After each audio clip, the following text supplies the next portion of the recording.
setelah dengar ada PKBI, jadi peningkatan kemampuan bahasa Inggris. Iya. Itu sesuatu yang kayaknya jarang banget didapetin di universitas-universitas lain.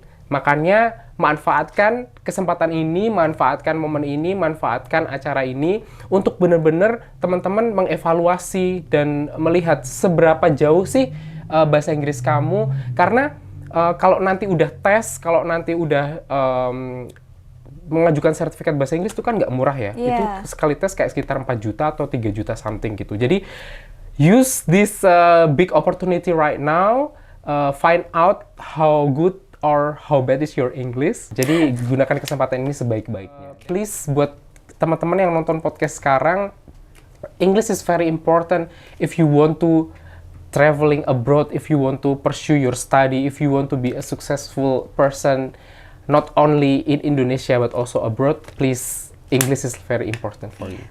Kalau di sini emang ada nih istilah Kak yang namanya policy grammar gitu. Policy grammar? Iya, policy grammar. Jadi semisal kita nih entah di media sosial atau langsung terus bahasa Inggris kita salah nih grammarnya, langsung di judge atau di harus yang benar gini gitu. Mungkin itu yang membuat kita jadi malas ya? Iya, jadi malas dan ya udahlah kayaknya nggak cocok nih ngomong bahasa Inggris gitu sih Kak.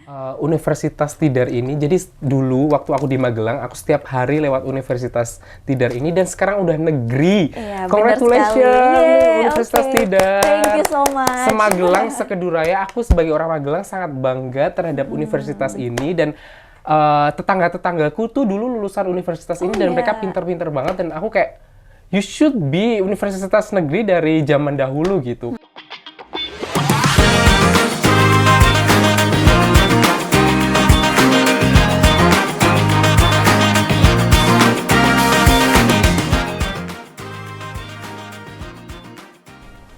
Halo Sobat Untidar, jumpa lagi di podcast Sareng Ngobrol Santai bareng Untidar.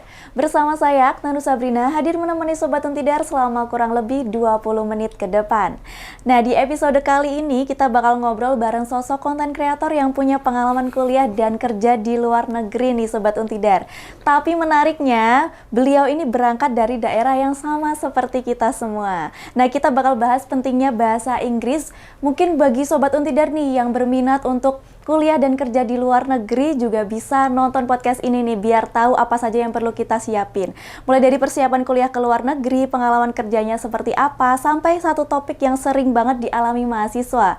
Gimana caranya biar nggak punya mental lokal dan berani bersaing secara global. Nah, daripada penasaran, langsung saja kita sambut narasumber kita pada kali ini. Silakan. Halo, selamat siang Kak Steve. Boleh silakan duduk dulu. Oke Kak Steve, gimana nih kabarnya Kak? Puji Tuhan baik, alhamdulillah. Baik, ini sebelum kesini dari mana dulu? Apakah langsung dari Belanda ke sini atau bagaimana?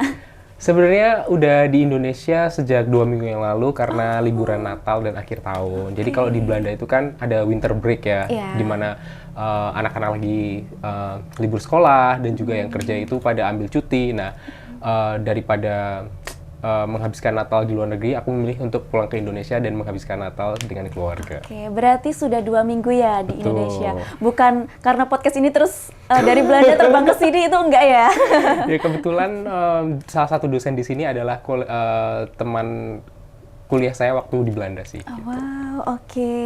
Oke, daripada Sobat Untidar penasaran nih, siapa sih narasumber kita kali ini kok nyebutnya Belanda-Belanda? Emang dari Belanda atau gimana? Mending langsung saja perkenalan diri terlebih dahulu, sebutkan nama lengkapnya siapa dan sekarang sebagai apa gitu. Silahkan. Thank you.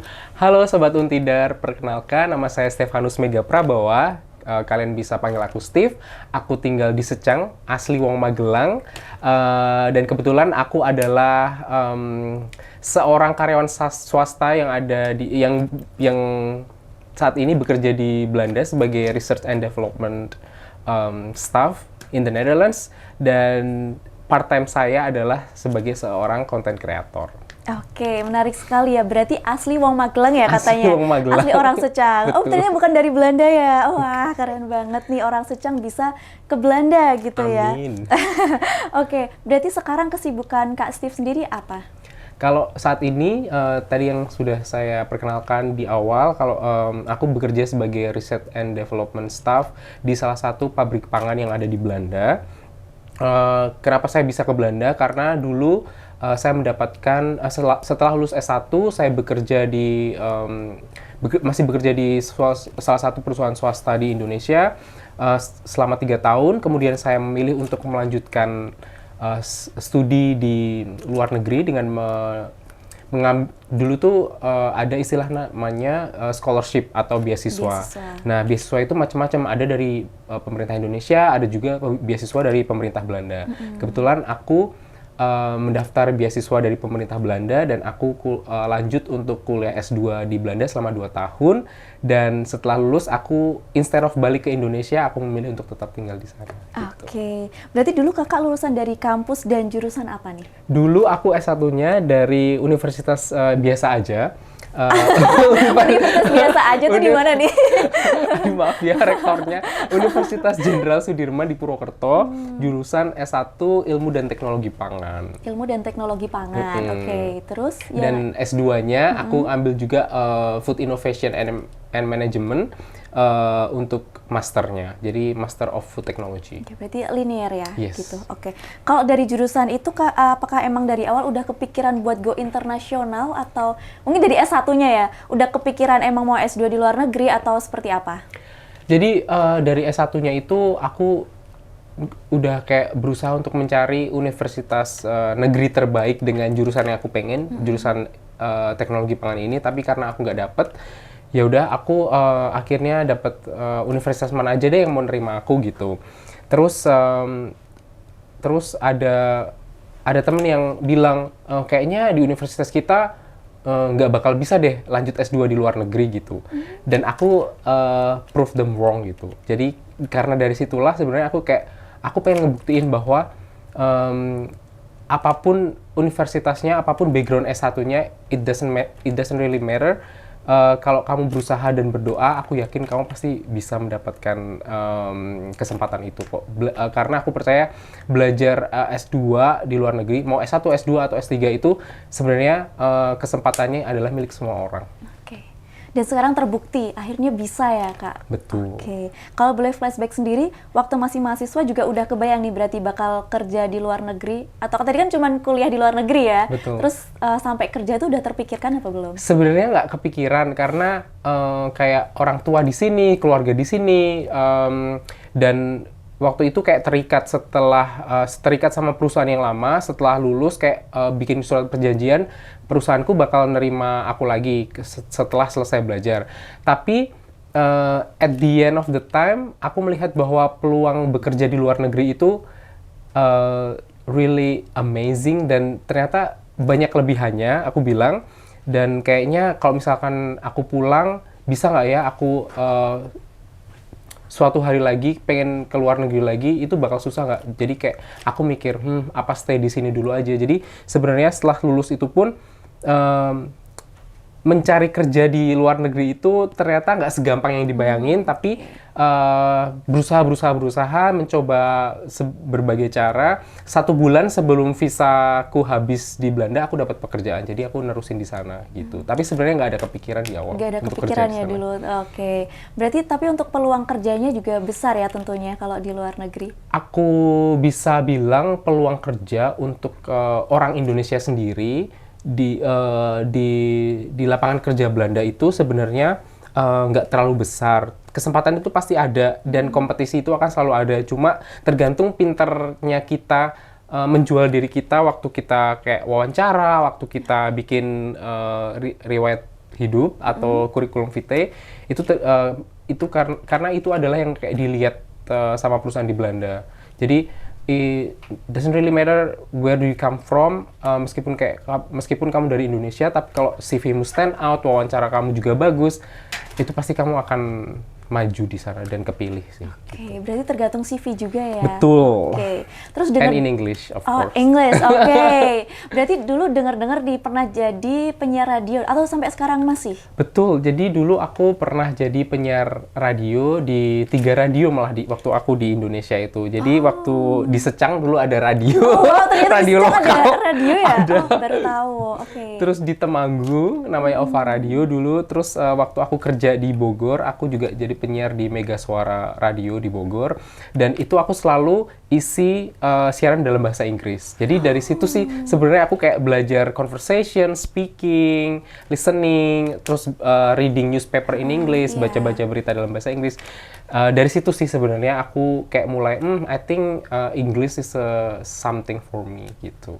Oke, terus sekarang berarti jadi penyiar radio di Belanda juga. Exactly. Berarti pakai bahasa Belanda dong? That's a good question.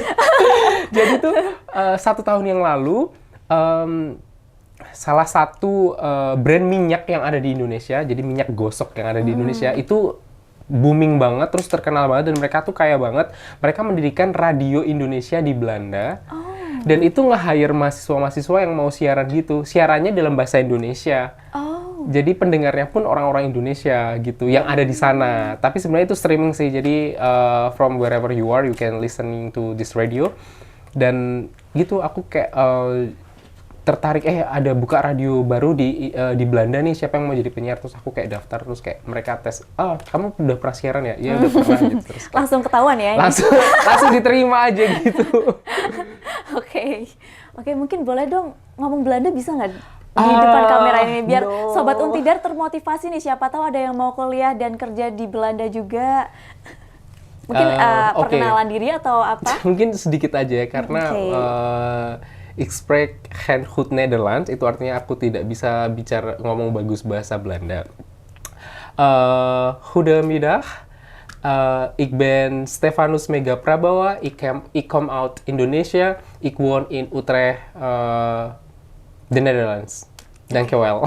Oke, itu artinya apa? Itu artinya, selamat siang semuanya, nama saya Stefanus Mega Prabowo, aku berasal dari Indonesia, aku tinggal di Utrecht, terus kayak, thank you, gitu. Wow, luar biasa. Berarti nggak cuma bisa bahasa Inggris ya, ini bisa Belanda, sedikit-sedikit, bahasa Belanda juga ya? Iya, karena faktanya di Belanda itu 90% orangnya bisa ngomong bahasa Inggris. Jadi nggak wajib kamu ngomong bahasa Belanda.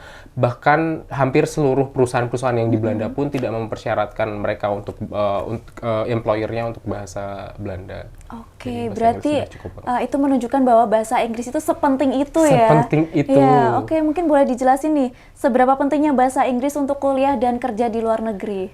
That's a good question. Jadi seberapa penting? Penting banget, karena itu adalah kunci utama dan gerbang utamanya. Nggak ada bahasa Inggris, nggak bisa masuk. Nggak bisa bahasa Inggris, nggak bisa masuk. Jadi first thing first, you have to understand English. Dan itu pun untuk syarat mendaftar beasiswa, syarat masuk ke sekolahnya.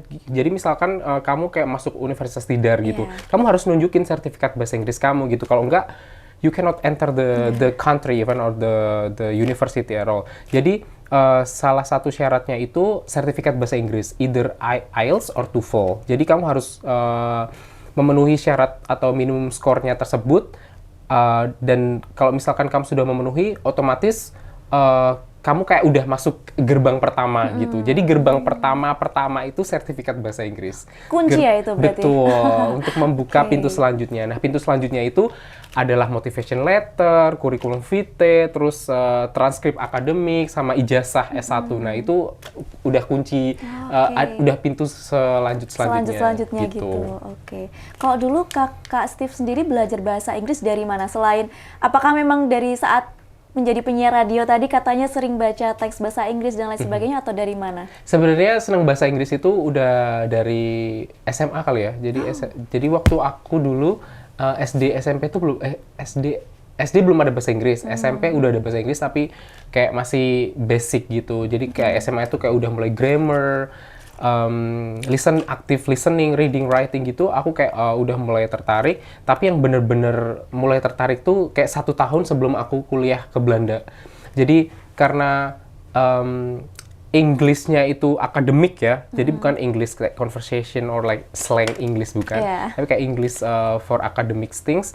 Aku kayak mulai bener-bener les bahasa Inggris intens untuk ngambil tes IELTS ini kayak 1 tahun sebelum. Jadi persiapannya adalah 1 tahun sebelum aku daftar kuliah S2 itu, aku udah belajar bahasa Inggris secara mendalam gitu. Tapi dari dulu memang suka bahasa Inggris ya, Kak?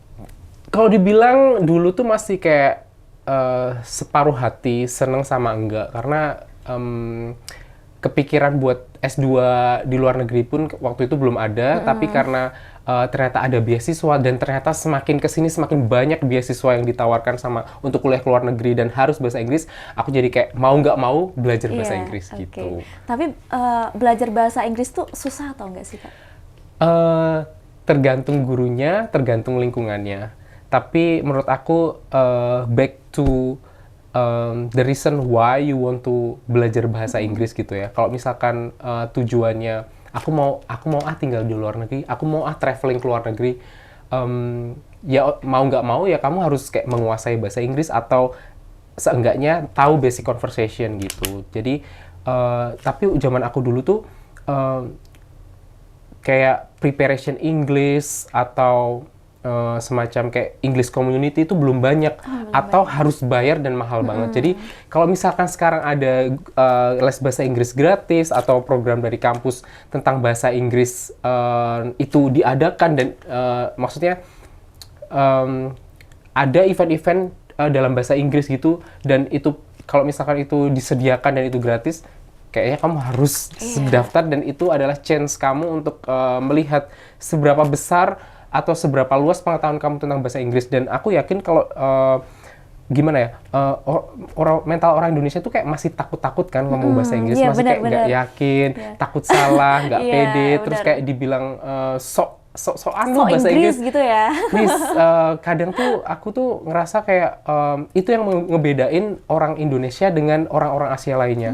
Ketika forum tanya jawab, ketika forum internasional, kita tuh cenderung di belakang dan kayak malu untuk bertanya, padahal tuh kita tuh pinter dan paham dan ide kita tuh sebenarnya banyak. Jadi please buat teman-teman yang nonton podcast sekarang, English is very important if you want to traveling abroad, if you want to pursue your study, if you want to be a successful person not only in Indonesia but also abroad, please, English is very important for you. Benar. Dan jangan takut ngomong Inggris ya tentunya. Karena kalau di sini emang ada nih istilah Kak yang namanya policy grammar gitu. Policy grammar? Iya, policy grammar. Jadi semisal kita nih entah di media sosial atau langsung terus bahasa Inggris kita salah nih grammarnya, langsung di judge atau di harus yang benar gini gitu. Mungkin itu yang membuat kita jadi males ya? Iya, jadi males dan ya udahlah kayaknya nggak cocok nih ngomong bahasa Inggris gitu sih, Kak.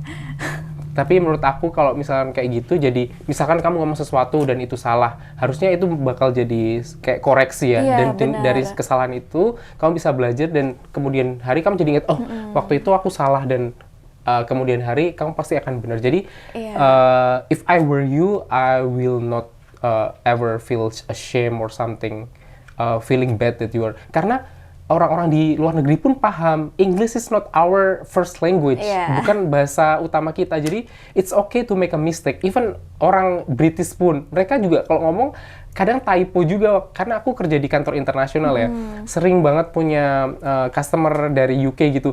Mereka tuh typo tuh sering banget, dan bahkan kita sampai nggak ngerti mereka ngomong apa. Misalkan ngomong water, mereka nggak ngomong water tapi gitu kan. Dan aku kayak excuse me, could you please repeat, itu kayak sering banget, dan itu sesuatu yang wajar gitu, karena benar kayak I'm so sorry, so I will write instead of speaking because I know that you don't understand what I'm saying, sampai kayak gitu. Jadi mereka pun paham gitu. So please jangan takut untuk ngomong atau writing atau reading gitu. Yang penting pede aja ya, Kak. Berarti nggak apa-apa salah, nanti kan bisa ya belajar dari kesalahan, belajar dari kesalahan gitu. Apalagi kalau sekarang media udah banyak nih hal-hal yang bisa kita pelajari nih. Kalau dulu kan katanya komunitas masih dikit ya, sekarang kan udah banyak, sekarang apalagi udah ada banyak, dan bahkan bisa juga ya belajar dari nonton film pakai bahasa Inggris, dengerin lagu, nanti diartiin gitu, bisa juga ya? Bisa banget lewat. Apalagi kalau Gen Z sekarang ya, mereka kan kayak 91% hidupnya tuh di handphone kan. Oh iya, benar sekali. Do it in English, find something in English. Ya, itu jadi, sangat mudah ya. Exactly. Oke, benar. Kalau buat mahasiswa Untidar sendiri nih, Kak, kenapa belajar bahasa Inggris itu sebaiknya dimulai dari sekarang? Jangan besok-besok gitu. Buat Sobat Untidar, belajar bahasa Inggris, karena aku saksi hidupnya ya. Aku kayak, tadi yang aku udah bilang, kalau misalkan kita ada di forum-forum gitu, Meskipun aku udah belajar bahasa Inggris, aku master in English, terus kayak kerja di lingkungan internasional, aku ngerasa teman-teman aku yang dari SD udah dididik sama orang tuanya di sekolahin international school atau bilingual school, mereka tuh kayak ngomong bahasa Inggris tuh castis sampai teman buleku bilang, is he from Indonesia?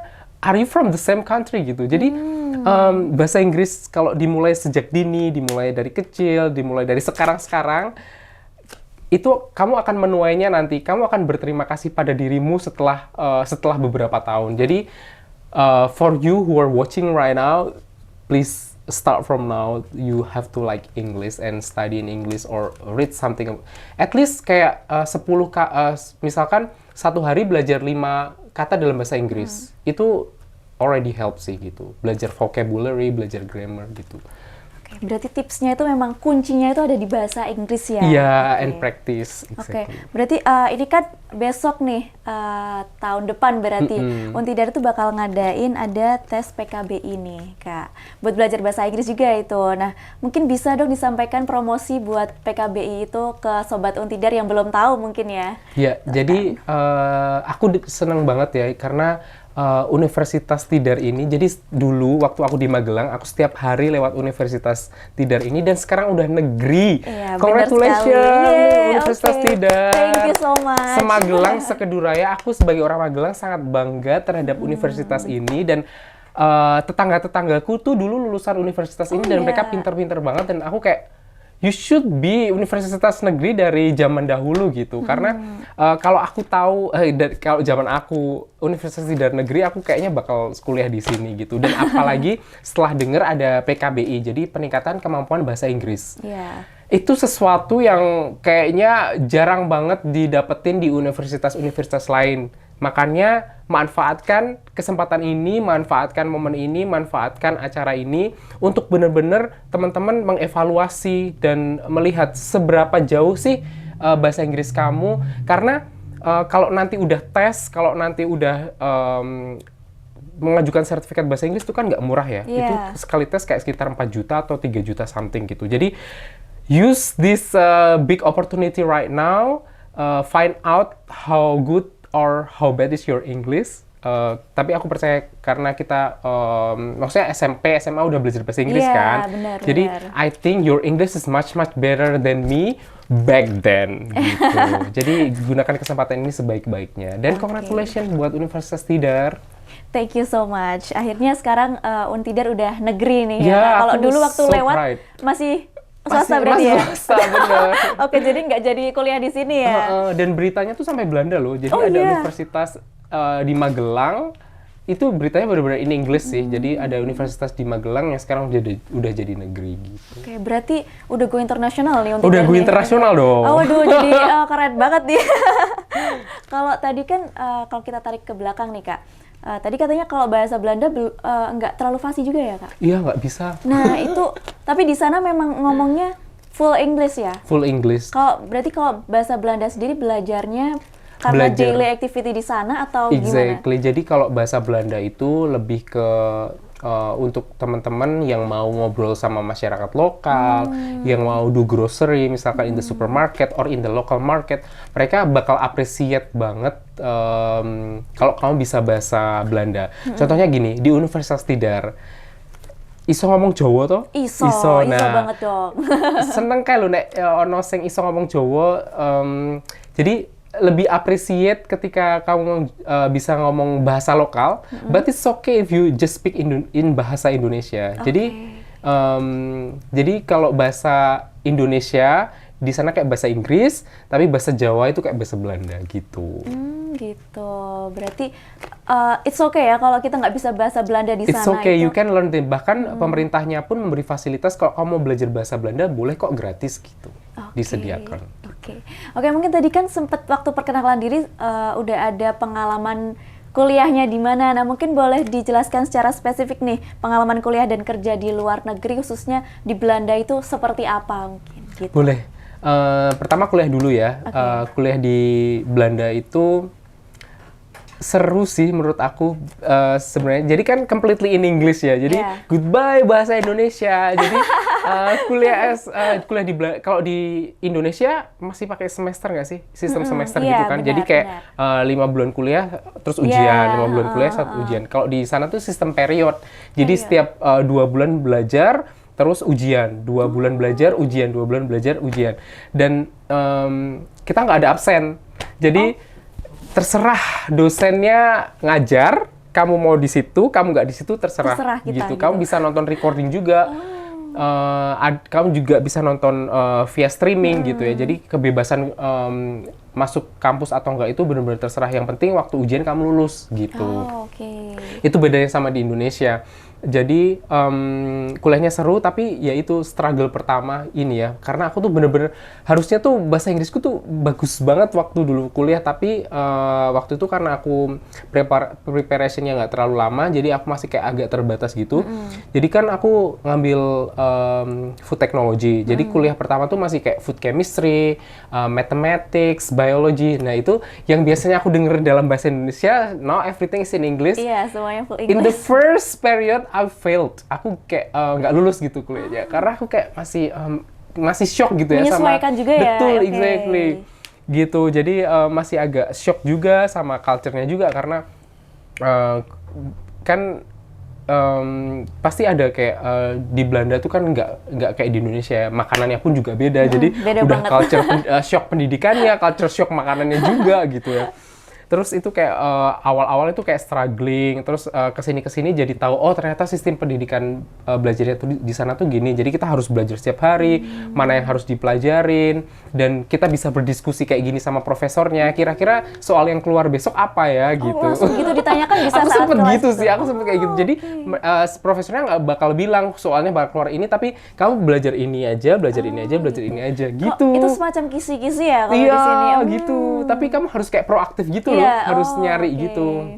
Dan kalau di Indonesia kan kayak masih ketemu dosen harus kayak Iya. masih gimana ya, masih agak susah-susah, malu-malu Iya, gitu. iya, benar, Di sana benar. you can just like knock the door and excuse me, can we have a talk, can we have a chat, kayak Lebih gitu. santai gitu ya Lebih santai, berarti? lebih Oke. formal, dan manggilnya nama di sana. Oh, manggilnya nama. Iya, Berarti iya. nggak pakai sir Enggak, atau enggak, apa gitu. enggak. Mereka nggak mau dipanggil Mr. Oh, nggak or mau, Sir, nggak gitu. mau. Langsung Oke. panggil nama. Berarti sangat beda dan harus menyesuaikan ya tentunya. Iya, Itu pasti butuh betul. waktu panjang juga ya. Betul, gitu. Terus Kalau untuk lingkungan kerjanya sendiri ya gimana? lingkungan kerja, kebetulan aku dulu pernah kerja di Indonesia dan sekarang kerja di Belanda. Itu baik lagi sih, lebih ke international colleague. Jadi karena perusahaannya internasional, jadi kolega-kolega aku itu dari berbagai belahan dunia ya. Ada dari Afrika, ada dari Rusia, ada dari Asia, ada dari Europe juga.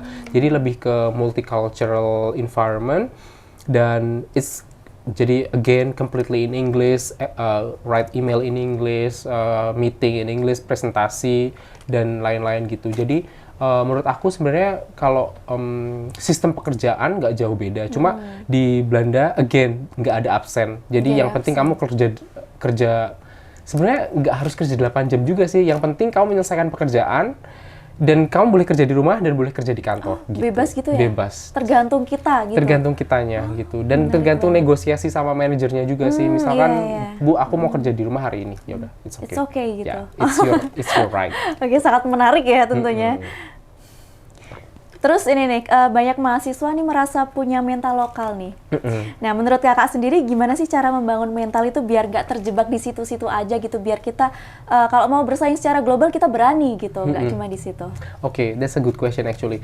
Sebenarnya kalau aku mau menanggapi pertanyaan ini, mental lokal, I think it's okay. Jadi sebenarnya kalau mentalnya kamu lokal, di dalam arti kata mental itu kayak sopan santun yang kita punya, terus ramah tamah yang kita punya, terus rajin. Orang Indonesia tuh bener-bener rajin, pekerja keras, kayak mau menunjukkan yang terbaik. Itu kayak kelihatan banget orang-orang Indonesia, bahkan di mata HR Belanda atau orang-orang Belanda yang aku pernah tanya ya, gimana sih menurut kamu orang Indonesia?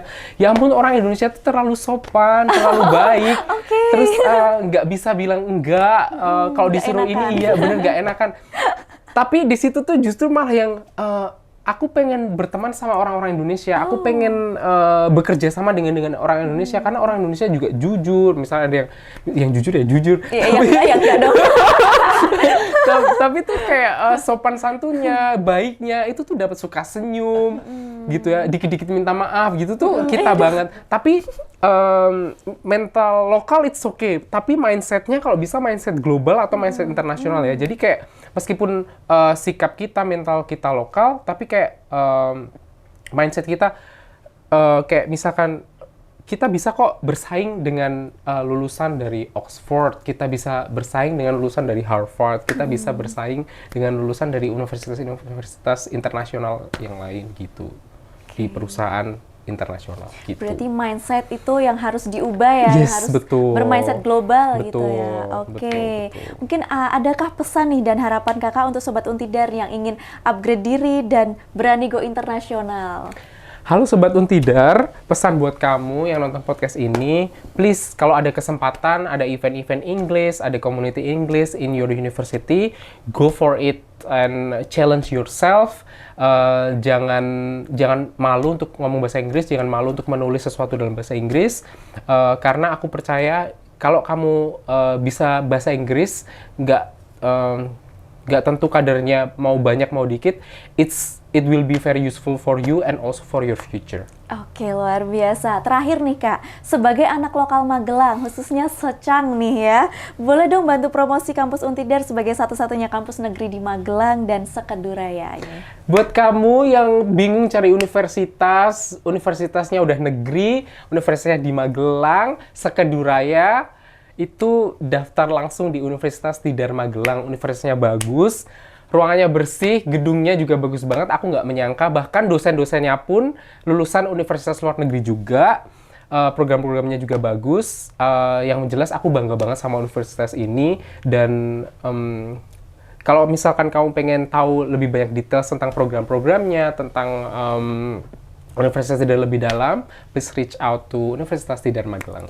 Oke, luar biasa. Thank you so much, Kak. Kayaknya ini udah nggak terasa dari tadi kameramen udah ngode-ngode. Tinggal 5 menit, tinggal 5 menit lagi. Aduh, jadi terpaksa kita harus sedih banget ya. Udah diundang. Oke, saya yang berterima kasih banyak untuk Kak Steve ya buat atas cerita dan inspirasinya. Semoga obrolan ini jadi pemantik juga dan pemantik semangat buat Sobat Untidar ya untuk terus belajar, berani mencoba dan percaya pada potensi diri sendiri. Oke, nggak terasa ya Sobat Untidar, obrolan kita hari ini sudah sampai di penghujung. Dari cerita perjalanan, pentingnya bahasa Inggris sampai soal membangun mental supaya nggak minder dan berani bersaing. Semuanya jadi pengingat nih kalau latar belakang bukan batasan untuk bermimpi besar.